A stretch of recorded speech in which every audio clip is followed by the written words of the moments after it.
Assalamualaikum warahmatullahi wabarakatuh. Hari ini kita nak sambung perbincangan kertas 2 modul kecemerlangan pertengahan tahun kamu lah. Pertengahan tahun Okey, bahagian ini kita nak tengok last lah bahagian C yang melibatkan 22 markah Di bahagian C ni kamu ada beberapa soalan yang wajib dijawab, iaitu soalan nombor 11 Ini adalah soalan mengeksperimen. Semua orang wajib jawab lah Jadi keseluruhan markah dia kalau kamu tengok sini lebih kurang ada 2, 3, 10 markah Dan bahagian ada satu lagi soalan nombor 12 dan 13 yang tu kamu kena pilih lah di mana setiap markah bagi bahagian tersebut ialah 12 markah. Jadi total nombor 11 campur 12 ataupun 13 jumlah dia 20 markah lah seperti yang tertera di bahagian depan ni Jadi kita tengok soalan yang pertama, bahagian esei, iaitu soalan nombor 11. Ini soalan wajib jawab. Semua orang kena jawab sebab dia adalah soalan mengeksperimen. Dia akan menguji kemahiran proses sains kamu lah. Jadi kalau kamu tengok macam soalan eksperimen, memang soalan eksperimen lah. Cuma yang ini adalah perancangan eksperimen. Bukan laporan amali seperti yang kamu lakukan dalam kelas, iaitu selepas buat eksperimen kamu kena buat laporan Okay, yang tu lain yang tu dia ada kelainan lah laporan dia lengkap sebab kamu dah buat eksperimen. Yang ni dia ada beberapa masalah penyataan masalah seperti dalam soalan ni dan kamu dikenaki membuat perancangan eksperimen. So ada kelainan lah dari segi laporan amali biasa yang kamu buat sebelum ni Okay, kita tengok soalan. Okey, situasi dia, Puan Salmah menggunakan cuka untuk membuat jeruk mangga. Beliau mendapati jeruk mangga boleh tahan lebih lama berbanding dengan buah mangga segar. Jadi siapa yang mungkin pernah buat buat jeruk mangga pernah tolong mak ataupun memang kamu pandai jadi kamu dah nampak idea kat situ Jadi kat sini apakah penyataan masalah daripada maklumat di atas? Itu soalan pertama ditanyalah 1 markah Dia ditanya hipotesis Jadi penyataan masalah daripada kenyataan yang dibagilah, situasi dibagi. Hipotesis berkaitan dengan situasi tetapi mesti melibatkan pemboleh ubah, manipulasi dan bergerak balas. Seperti mana kamu dah belajar daripada menengah bawah, sekolah rendah Kalau melibatkan hipotesis, dia adalah tentang hubungan di antara pemboleh ubah manipulasi yang akan mempengaruhi pemboleh ubah bergerak balas Cuma kamu tak boleh nyatakanlah perkataan mempengaruhi itu dalam hipotesis kamu. Cuma situasi itu melibatkan keadaan demikian. And then dia dalam sini pula dia bagi pula huraian kamu dikenaki membuat huraian eksperimen untuk menguji hipotesis yang dibuatlah Dibekalkan alat dibagi iaitu asid hidroklorik cair, air suling, bubur nutrien, kultur bakteria dan kapas. Jadi kamu kena tulis tujuan pemboleh ubah 2 markah tujuan ada 1 markah. Kaedah dan prosedur 4 markah termasuk gambar rajah dan penjadualan data. So semuanya adalah 10 markah. Jadi jangan takut soalan ni sebab soalan ni tak susah untuk kita dapatkan markah jika kamu tahu cara nak buat dia berdasarkan situasi dia bagi. Dan kamu tak boleh buat umum macam kamu buat jeruk macam kamu buat resepi tu itu bukan Dia mesti berdasarkan eksperimen berdasarkan konsep eksperimen daripada konsep yang telah kamu pelajari Jadi di sini melibatkan asid, penggunaan asid Kita tengok dia punya skema lah Okey, kita tengok apa penyataan masalah dia Jadi ini penyataan masalah lah yang pertama kan okey. Jadi kamu daripada situasi tu dah kamu create apa penyataan masalah dia. Apakah kesan asid terhadap pertumbuhan mikroorganisma? Yang ni kalau kita direct pada eksperimen kita. Kita nak tengok kesan asid terhadap mikroorganisma. Kenapa kaitkan dengan mikroorganisma? Sebab buah mangga yang rosak tu, buah mangga yang tak tahan tu disebabkan oleh aktiviti mikroorganisma. Contoh bakteria Ataupun kamu nak buat daripada situasi dia masih boleh lagi nampak yang kedua ni Slash ni maknanya jawapan yang diterima lah jawapan lain Adakah jeruk mangga lebih tahan lama berbanding buah mangga segar? Ini senang sebab kita dah ada situasi dia kat atas sini kan. Okey, dia dah bagi dah. Puan Salmah dia guna cuka nak buat jeruk mangga. Dia tengok dia dapati jeruk mangga lebih tahan berbanding yang segar. Okey. Jadi di situ kita dah dapat idea dia, ya. Adakah jeruk mangga lebih tahan lama berbanding buah mangga sedar? Buah mangga segar, ya. Jadi itu adalah penyataan masalah yang semua orang boleh jawab daripada situasi yang diberi. Okey, kalau nak pergi terus dari eksperimen dia, kita dah tahu eksperimen dia melibatkan kesan asid terhadap pertumbuhan mikroorganisma. Boleh buat yang pertama ni lah. Apakah kesan asid terhadap pertumbuhan mikroorganisma? Okey, bila masuk yang kedua, B dia tanya hipotesis kan. Yang ni kamu sebaiknya terus tulis dalam eksperimen yang kita nak buat, ya. Jadi kita tahu asid ni dia tidak membantu pertumbuhan mikroorganisma. Sebab di sini kita tulis asid merencatkan pertumbuhan bakteria. Ni salah aja, bakteria ni aja. Bakteria, ya, ataupun mikroorganisma, boleh. Nak jawab umum mikroorganisma ataupun jawab bakteria. Tak diterima kalau kamu tulis merencatkan pertumbuhan kuman. Itu tak boleh lah, ya. Itu tak ada dia punya maksud yang betul, ya. Ataupun jawapan lain, jeruk mangga lebih tahan lama daripada buah mangga segar. Dia masih terima lagi lah di sini, ya. Tapi cikgu cadangkan kalau hipotesis baik kita terus buat kepada eksperimen sebab nampak lebih jelas, ya. Yang tu yang kita nak kaji, yang tu kita nak rancang eksperimen dia, ya. Jadi mana-mana di sini diterimalah, ya. Jadi kamu boleh buat ayat lain asalkan apa yang dia tanya ni ada, ya. Jadi sebenarnya kalau kamu tengok kat sini, okey, kita pergi pada pemboleh ubah, ya. Mana pemboleh ubah dia, ya. Okey, pemboleh ubah manipulasi kita pergi kejap pada C2, ya. Pemboleh ubah manipulasi kita tahu adalah pH larutan. Sebab asid ni dia melibatkan pH, ya. Bawah daripada 7 itu adalah asid, atas daripada 7 itu adalah alkali. Jadi di manipulasi itu kalau melibatkan asid kita kata pH larutan lah. Ataupun jenis larutan pun boleh. Sebab kita akan letak beberapa larutan tak sama, ya. Ataupun paling mudah asid dan air suling. Sebab kita tahu kita akan guna dua-dua ni. Ya, ataupun kehadiran asid. Okey. So ni semua diterimalah, ya. Okey, pemboleh ubah bergerak balas pertumbuhan bakteria. Pertumbuhan mikroorganisma ataupun sebab kita guna bubur, kita boleh tengok juga kekeruhan bubur nutrien yang menunjukkan pertumbuhan bakteria, ya. Itu adalah pemboleh ubah bergerak balas. Okey, kita balik kita punya hipotesis tadi. Ya, asid merencatkan pertumbuhan bakteria. Nampak asid ni pemboleh ubah manipulasi. Ya, dia tidak membenarkan, ya, dia merencatkan pertumbuhan bakteria. Itu adalah pemboleh ubah bergerak balas. Jadi hipotesis, ya, dia memang ada kaitan hubungan antara pemboleh ubah manipulasi dengan bergerak balas. Kenapa cikgu pergi pada pemboleh ubah dulu? Sebab cikgu nak kamu nampak kat mana pemboleh ubah dalam hipotesis. Kalau tak ada dua pemboleh ubah ni, hipotesis kamu salah. Okay? Dan hipotesis kamu tak boleh buat sebarangan. Kamu main hentam saja tak boleh, ya. Kamu kena buat berdasarkan eksperimen, ya. Yang kamu dah buat lah pun. Kita dah buat dah dulu. Masa kita sempat sekolah itu, kita dah buat eksperimen, ya. Faktor-faktor yang mempengaruhi pertumbuhan mikroorganisma. Ada 5 semua dia. Ya, salah satunya adalah pH. pH lah, ya.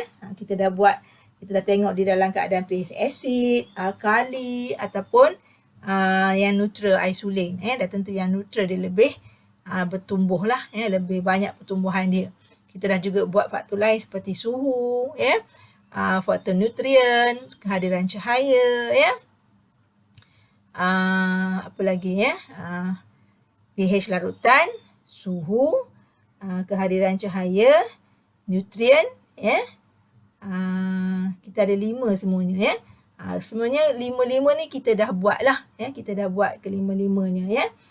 Untuk faktor-faktor yang mempengaruhi pertumbuhan mikroorganisma, ya. Okey, seterusnya, okey, kita balik semula, kita dah buat B. Okey, kita pergi pada C lah, perancangan eksperimen, ya. Okey, untuk tujuan. Tujuan ni ayat dia untuk mengkaji, ya. Untuk mengkaji kesan apa? Kesan tu awak tulis terhadap pemboleh ubah manipulasi dengan bergerak balas lah. Itu ayat khas untuk tujuan. ya, untuk mengkaji kesan asid terhadap pertumbuhan bakteria. Untuk mengkaji kesan asid terhadap pertumbuhan mikroorganisma. Di sinilah satu-satunya ayat yang kamu guna perkataan untuk mengkaji, ya, pertumbuhan, ya, ataupun kesan asid terhadap pertumbuhan bakteria atau mikroorganisma. Tolonglah jangan jawab perkataan untuk mengkaji ni di tempat lain, ya. Bila kamu jawab dalam modul kecemerlangan, cikgu tengok ramai yang jawab perkataan untuk mengkaji ni pada soalan yang bahagian A.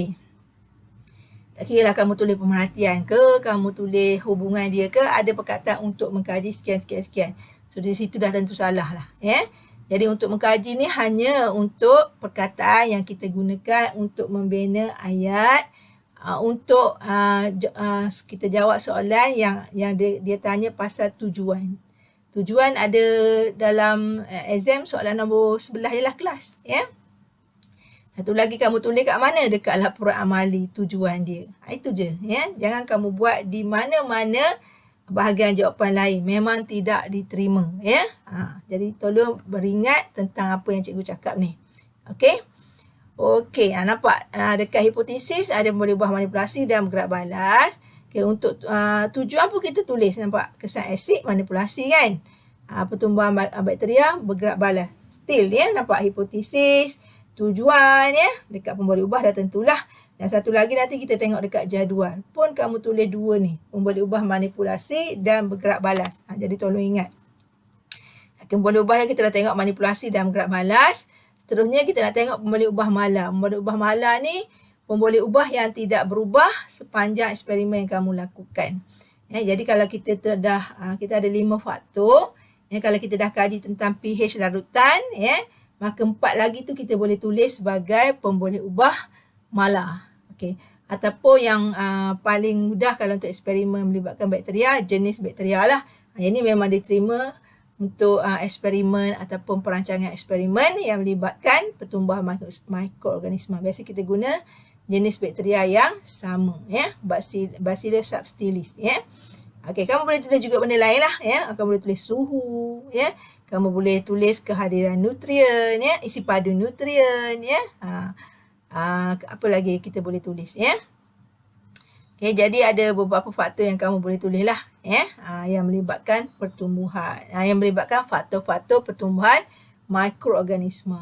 Okey, tadi penyataan masalah 1 markah, okey, hipotesis 1 markah, okey, tujuan 1 markah, dah 3 kan. Okey, pun boleh ubah ni, kalau kita tengok setiap boleh ubah ni satu-satu kan, tapi diambil markah hanya 2, mana-mana 2 yang betul sahaja, ya. So tak kisahlah mana kamu betul, kamu akan dapat 2 markah. Tulislah ketiga-tiganya walaupun kamu confident manipulasi dan bergerak balas tu betul. Tulis saja mala sebab kalau salah satu salah, kamu ada backup lah, ya. Okey, kaedah ataupun prosedur kita ada 4 markah. Okey, yang pertama di sini tuang 20 cm padu bubur nutrien ke dalam tabung uji A dan B, ya. Berdasarkan rajah lah, ya. Okey, yang kedua, tambahkan 2 titis kultur bakteria ke dalam tabung uji A dan B, ya. Ni kalau ada rajah lebih baik sebenarnya, ya. Okey, yang ketiga, tambahkan 5 titis asid hidroklorik cair ke dalam tabung uji A dan 5 titis isolin ke dalam tabung uji B. Okey, letakkan kedua-dua tabung uji itu di dalam almari ataupun tempat gelap selama 2 hari ataupun 48 jam dan pemerhatian terhadap kekeruhan bubur nutrien dicatatkan. So, kalau nampak sini sampai 5 markah, ya. Jadi, kamu nyatakan kamu tuang dalam bubur nutrien ke dalam 2 tabung uji itu dah dapat 1 markah. Okey, kamu nyatakan kamu tambah kultur bakteria dalam kedua-dua tabung uji yang kamu dah label A dan B tu 1 markah lagi. Dan kamu tambahkan asid hidroklorik pada tabung uji A dan 5 titis dan isolin tu dalam tabung uji B, itu markah yang ketiga. Okey, di mana kamu letak? Mesti letak tempat gelap lah, ya. Kamatan cahaya, ya. Selama 2 hari. Kena nyatakan berapa lama? 2 hari. Biasa kita buat eksperimen ni 2 hari, 3 hari, ya. Ataupun nak nyatakan jam, biasa kita tulis hari lah, ya. Markah yang seterusnya. Okey, pemerhatian ni ramai orang tak dapat markah lah sebab dia tak tulis apa yang dia perhatikan. Yang selalu kamu tulis, perhatikan hasil eksperimen yang berlaku kan. Kamu tulis macam tu. So, itu salah sebab tak ada point dia. Kamu kena nyatakan apa yang kamu perhatikan iaitu melibatkan pemboleh ubah bergerak balas. Ya. So, pemerhatian terhadap kekeruhan bubur nutrien. Kena nyatakan ni. Kekeruhan bubur nutrien ni adalah pemboleh ubah bergerak balas hasil eksperimen kita. Ya. Yang tu kamu nyata baru dapat markah. Sebab tu kalau tak lengkap mana-mana kat sini, kamu tak dapat markah penuh 4 yang dia nak lah. Okey, gambar rajah perlu tak? Gambar rajah sebenarnya kalau kamu tak buat, markah dapat seperti mana yang ada ni lah. Kalau kamu buat gambar rajah, dia membantu ya kalau ada kesilapan semasa penulisan dalam ya ruangan kaedah ni. Itu sebenarnya ya yang berlaku lah ya. Jadi dalam gambar saja markah lebih kurang 3 dah ada dah sebab apa yang dinyatakan 1, 2, 3 ni memang kamu dah lukis. Ya, dan pastikan siap berlabel. Ya. Ada 2 tabung uji. Dalam tabung uji tu ada bubur nutrien kedua-duanya kamu dah label. Lepas tu kamu nyatakan kamu bubuh A itu apa. Ya. Dua-duanya kamu letak kultur bakteria. Dan kamu nyatakan pula A tu bubuh apa, B tu bubuh apa. Sebenarnya dah 3 markah kat situ lah. Jadi gambar rajah ni markah yang mudah untuk didapati walaupun kamu tak tulis. Tapi kalau kamu lupa label, tak lengkap dan sebagainya, tak dapat markah seperti mana yang cikgu nyatakan tadi lah. Ya. Dan seterusnya, ya, penjadualan data. Penjadualan data ni kamu nyatakan lah, ya, pH larutan ataupun jenis larutan. Ya.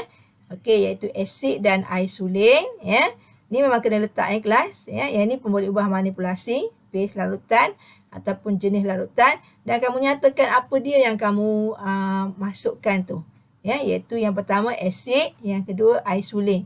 Nak tulis nama asid boleh, contohnya asid hidroklorik cair boleh ya, tak ada masalah. Itu lebih baguslah. Ya. Okey, yang ni kalau kamu tak tulis bahagian pemboleh ubah manipulasi ni markah tak dapat ya. Tapi jadual ni markah dia 1, jadi dia kena betul semua. Pemboleh ubah manipulasi, okey, sebelah dia pemboleh ubah bergerak balas iaitu pertumbuhan bakteria ataupun kekurangan bubur nutrien, dan bawah dia kita nyatakan apa yang pemboleh ubah manipulasi tu apa yang kamu letakkan. Okey, jadi lengkap semua ni, maka dapatlah 1 markah. Okey, bahagian pertumbuhan bakteria nak tak tulis tak pemerhatian dia, tak perlulah sebab kamu bukan buat laporan amali. Kalau buat laporan amali setelah buat eksperimen tu, yang ni kena isilah ruangan ni. Ya, pertumbuhan bakteria ni apa berlaku. Ya. Yang ni sekarang untuk soalan ni tak perlu sebab kamu bukan buat laporan, kamu hanya buat perancangan eksperimen berdasarkan situasi yang diberi. Ya. So total semua 10 markah. Okey. Okay, habis bahagian 11 ya. Jadi kalau kamu tanya cikgu tak perlu ke buat rajah, tak perlulah ya. Tapi sebaiknya buat. Kalau saya cadangkan buat. Sebab dia membantu. Bila markah kita ada kurang kat mana-mana, gambar juga boleh membantu kekurangan pada apa yang kamu tulis. Ya. Mungkin kamu tulis tak lengkap. Ya. Banyak maklumat tak ada. So gambar rajah yang lengkap dan berlabel sangat membantulah. Ya.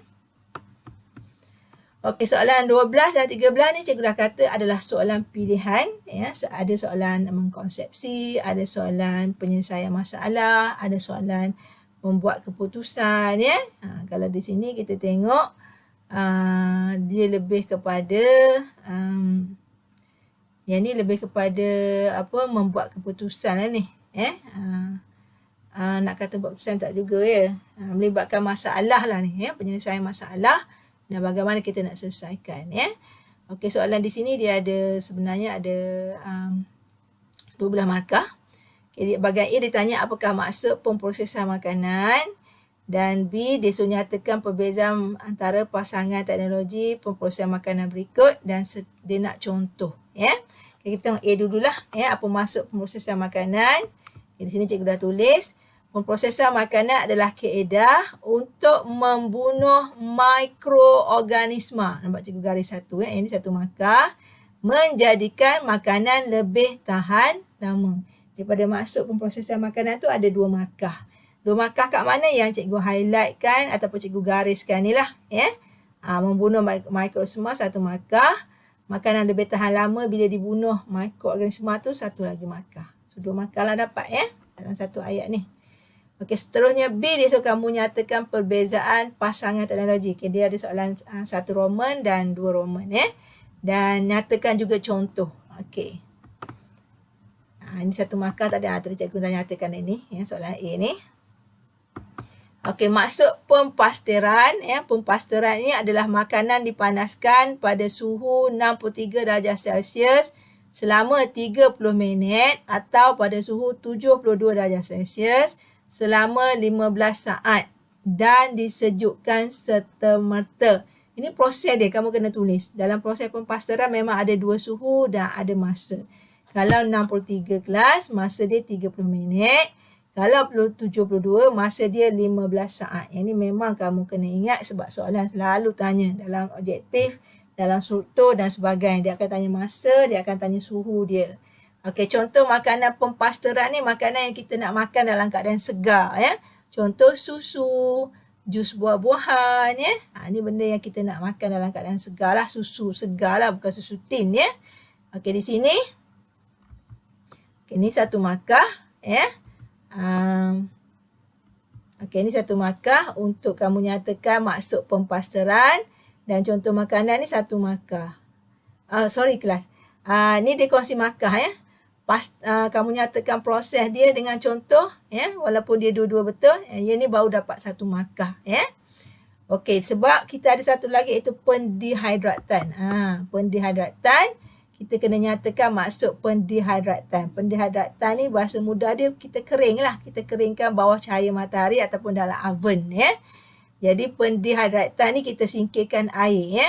Air dikeringkan daripada makanan dengan cara keringkan di bawah sinaran matahari ataupun di bawah asap ataupun nyalaan api. Nyalaan api ni salai lah ya. Ataupun oven ya. Mana-mana boleh ya. Contoh makanan kita keringkan, kita singkirkan air dia ialah udang kering, ikan kering, ikan salai, ya. Banyaklah itik salai sekarang kan. Macam-macam ya. Ayam tak buat yang salai lah kecuali ayam hutan ya. Kalau itik salai tu biasa. Negeri Sembilan famous ya. Gulai itik salai ya. Daging salai ya. Daging salai pun kita buat. Itu semua menyebabkan makanan tahan. Semua tu kita singkirkan air dia. Ya, ni sebenarnya proses pengeringan kalau kita sebutlah, biasa kita buat pengeringan ya. Orang-orang kampung pun biasa buat, tapi nama dia dalam sains kita panggil pendehidratan. So markah dia untuk proses dengan contoh tu hanyalah 1 markah. Ya, sebab dua-dua ni ada hanya 2 markah ya. 1 markah untuk pempasteran, 1 lagi pendehidratan. Dia nak lengkaplah ni. Proses dia dengan contoh baru 1 markah ya untuk kedua-dua kaedah ni ya. Okay, baru 4 markah. Okey, sekarang kita tengok pada soalan yang tadi dia lebih pada konsep ya. So soalan 12 ni kalau kita tengok kita nak tahu dia tentang soalan apa, yang ni konsep ya, kita terangkan konsep. Yang ni sebenarnya soalan tentang penyelesaian masalah lah ya, penyelesaian masalah, macam mana kita nak selesai masalah dia. Jadi itu kategori soalan nombor 12 ni. Kita tengok bahagian C yang 6 markah ya. Okey, Encik Ahmad mendapati susu yang dibeli dia rosak dalam 1 hari. Jadi bagaimana kita nak bantu dia kekalkan kesegaran susu dalam tempoh yang lama ya. So dalam soalan ni dia dah bagi kriteria ataupun aspek dia nak lah mengenai masalah 1 markah. Kita jelaskan masalah dia 1 markah. 3 kaedah terbaik untuk menyelesaikan masalah 1 markah. Dan pilih yang paling baik lah serta kenapa kita pilih ya. Itu 1 markah. Total 6 ya. Okey, kita tengok dulu mengenai pasti masalah. Ini ambil persoalan kelas. Ya, kamu ringkaskan. Ya. Jadi kita tahu masalah dia ialah susu rosak dalam 1 hari. Tak payah sebut nama Cik Ahmad semua tu tak perlulah ya. Kalau tulis tak ada masalah ya. Okay, susu rosak dalam 1 hari itu masalah dia 1 markah. Okey, kenapa susu dia rosak? Sebab susu yang tidak diproses mengandungi mikroorganisma yang merosakkan susu. Okey, itu sebab dia. Okey. Okey, 1 markah. Ialah susu kalau tak proses, kejap kita buka, kejap je kita minum tak habis dah rosak ya, sebab dia adalah nutrien sebenarnya ya. Microsoma memang akan aktif dalam susu ya. Tiga kaedah nak selesai masalah ni. Pertama, kita boleh buat pempasteran, proses pempasteran, iaitu kita panaskan pada suhu tertentu dalam masa berapa lama. Kedua, pendinginan, kita letak dalam satu bekas yang suhu dia antara 0 hingga 5 darjah Celsius, contoh peti ais. Ataupun satu lagi dipanggil proses pelakuan ultra Haber, UHT. Okey. Ini biasa untuk susu jugalah ya. Okey, kaedah terbaik ya. Terpulang kamu nak ambil mana-mana, dia tidak menyatakan yang mana satu terbaik sebenarnya. Atas kita nak jawab apa, tapi dia nak tengok reason kamu, sebab kamu ya. Nampak sini kamu boleh tulis pempasteran, ataupun kamu nak ambil pendinginan, ataupun kamu nak ambil proses pelakuan ultra Haber ya. Ini digunakan Haber jugalah ya.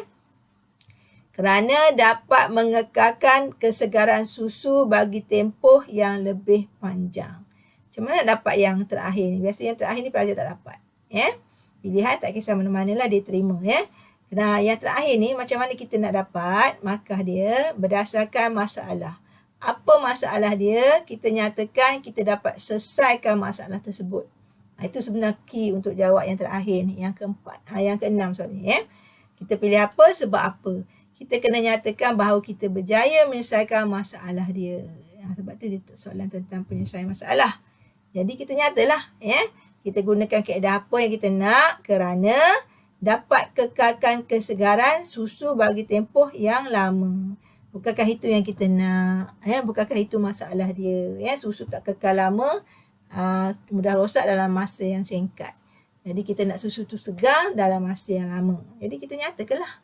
Itu sebenar cara nak jawab soalan untuk markah yang terakhir, markah yang keenam. Ya. Okey, habis. Kita pergi pada soalan yang terakhir. Soalan 13, pilihan tadi ya, antara 12 ataupun 13. Okey, ini dibagi satu laporan, panel perubahan iklim antara kajian IPCC, pertumbuhan bangsa-bangsa bersatu PBB. Perubahan iklim ialah fenomena yang tidak berbalik dan ia berlaku akibat aktiviti manusia yang membebaskan gas rumah hijau ke atmosfera yang menyebabkan suhu udara meningkat. Ini aktiviti kita lah ya. Menyebabkan berlaku banyak gas rumah hijau ya. Kita menyumbang pada gas rumah hijau. Gas rumah hijau ni menyebabkan kita tahu global warming, pemanasan global. Gas rumah hijau ni adalah hasil daripada aktiviti kita lah, pelepasan asap kilang, pelepasan daripada kenderaan enjin bermotor, motosikal kita, kereta kita, lori yang besar ya dan sebagainya lah ya. Jadi yang ni lah gas rumah hijau, gas toksik yang keluar tu ya. Termasuk pembakaran lah ya, pembakaran terbuka ke ya, pembakaran kalau tertutup tu dia masalah tu tidaklah begitu ketara. Kalau yang terbuka tu dalam skala yang besar, yang tu sangat ketara lah ya. Jadi akibat dia suhu udara meningkat. Itu kajian dia. Itu tentang situasi dia. Okey, contoh gas rumah hijau apa dia? Cikgu dah sebut dah tadi ya, serta sumber dia. Cikgu dah bagi dah hint sikit tadi kan. Okey, apa dia gas rumah hijau? Gas yang cikgu cakap daripada hasil aktiviti manusia iaitu. Okey, ini adalah soalan dia lah ya. Okey, kita tengok satu persatu jawapan dia ya. Okey, contoh gas rumah hijau ya. Gas yang pertama adalah di sini cikgu tulis gas karbon dioksida. Ini adalah punca utama ya. Sumber dia pembakaran bahan api fosil. Okey. Okey, yang kedua ialah gas metana.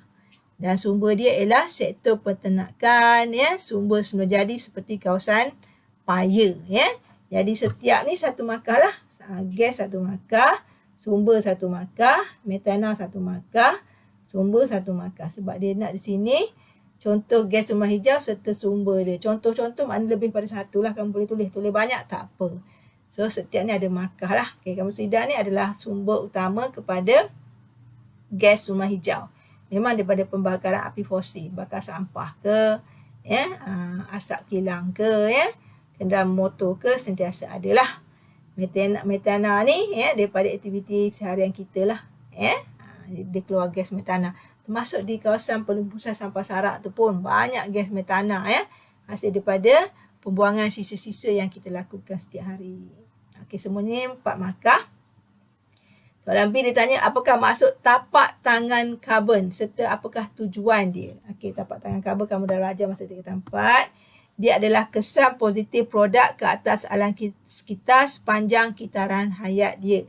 Tujuan dia untuk kita kurangkan jejak kaki karbon. Sebab tu kita buat tapak tangan karbon. Kita nak kurangkan pelepasan gas rumah hijau tadi ke atmosfera. So kita gunakan tapak tangan karbon lah. Itu maksud dia lah. Kesan positif produk ke atas alam sekitar sepanjang kitaran hayat dia. Tujuan dia kita tak nak jejak kaki karbon. So ini 2 markah lah. Tapak tangan karbon 1 markah. Tujuan 1 markah. Okey, langkah-langkah dalam tapak karbon. Tadi kita dah ada 6 markah. Lagi 6 lah sebab dia 12 kan. Nyatalah macam-macam langkah kamu boleh tulis kat sini. Nampak ni antaranya lah Menggunakan bahan yang rendah jejak karbon. Kita tak nak jejak karbon. Tak nak pelepasan gas-gas yang panas seperti gas karbon dioksida, monoksida, sulfur dioksida, plumbum daripada bahan kita punya bahan api, petrol, plumbum itu semua kita tak nak. Okey, menggunakan bahan yang kurang gas rumah hijau. Ni pun sama. Yang ketiga, menggunakan sumber tenaga yang boleh baru, yang sentiasa ada seperti angin, air, angin udara samalah, air, geothermal, haba daripada tanah, daripada pembuangan sampah kita, itu semua dia tak pernah habis lah, ombak, tenaga ombak, itu semua boleh, Okey, yang keempat, menggunakan produk yang mempunyai kitaran hayat yang panjang. Okey, jangka hayat dia panjang. Dan seterusnya, menyingkirkan karbon dioksida melalui singkir karbon. Dan yang seterusnya, mengurangkan sisa dengan menggunakan konsep 5R. 5R ni kita dah belajar lah. Apa dia 5R? Termasuk reuse, reduce, reuse, recycle, kita kurangkan, kita guna semula, kita kitas semula, banyaklah, ada 5 semuanya, Okey, dah habis dah, itu saja tentang tajuk kita pada hari ini. Terima kasih sudi menonton. Cikgu harap penerangan cikgu hari ini dapat membantu kefahaman kamu tentang soalan-soalan dalam bahagian C, iaitu soalan nombor 11, 12 dan 13. Okey, saranan cikgu untuk soalan 11 dan 12 dan 13 ni seeloknya kamu jawab semualah. Kamu tak pilih pun tak apa sebab markah yang terbaik akan diambil daripada salah satu jawapan yang kamu tulis untuk soalan nombor 12 dan 13. Okey, itu saja pada cikgu. Assalamualaikum.